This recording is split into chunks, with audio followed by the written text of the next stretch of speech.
Nakukonsensya ako kaso gusto kong tingnan yung reaksyon nila, yung naangangan sila ba? Angangangang.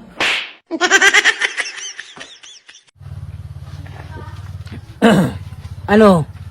Sabi ko sa inyo, babae talaga yung pamangkin ko. Oh, pre, naniniwala na talaga ako. Diruin mo. Pinainom na tayo. Pinagluto pa tayo ng pulutan. Wala talagang katulad. Siyempre, diba? Bahay talaga. Oy, baka maglasing ka na naman ha. Hindi. Kaya kung maglalasing ni... Sabi mo, ayaw mo muna akong painumin. Hindi... Susunduin kita kasi ikaw yung boss ko. Sila angki lang kaya doon ng tapos pinagluto mo ng pulutan.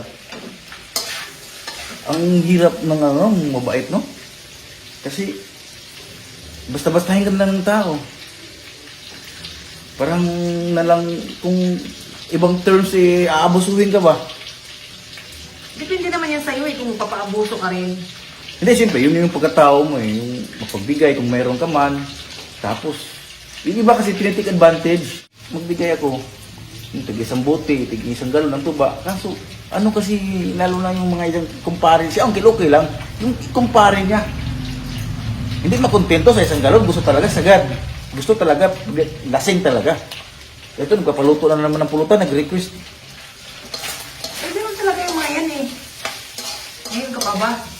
Kaya, may naisip kasi ako eh.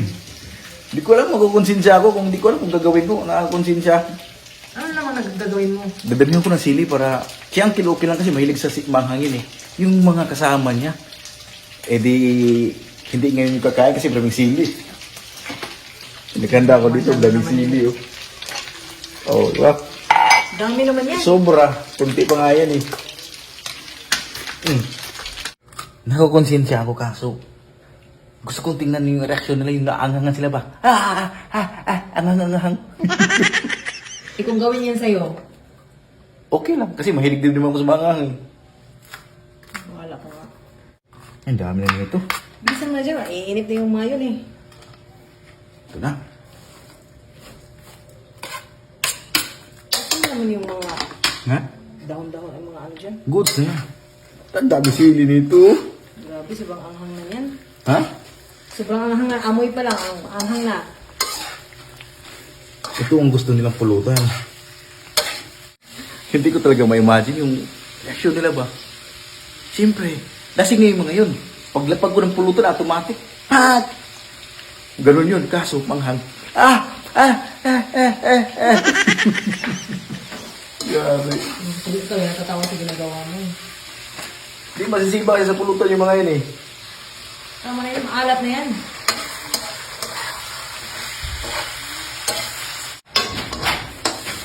Jo, Uy, Uncle. matagal ba ba yung pulutan? Hati ko na lang dun, magpaluto na.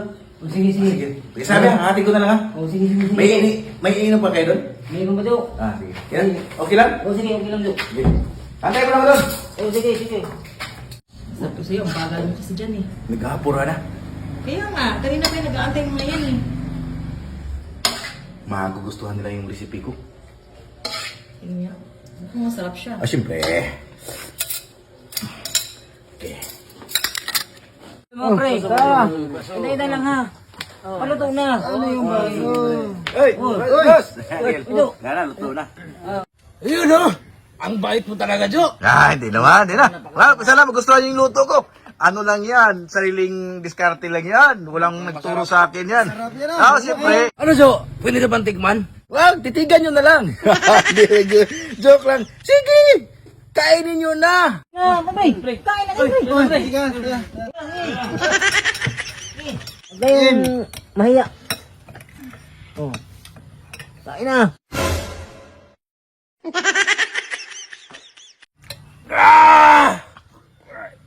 Dugot ako, mangang, pre! Sarap!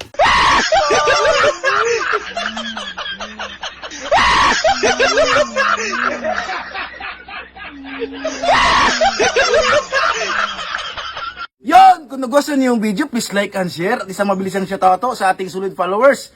Kay Engineer Ramil Nivado of Cebu at kay shoutout at kay Ma'am Susit Gasis Espinosa Luego ng Quezon City. Maraming thank you po! Greetings from Sir Rodolfo Anibual. at Tilis Video. Wagat TV!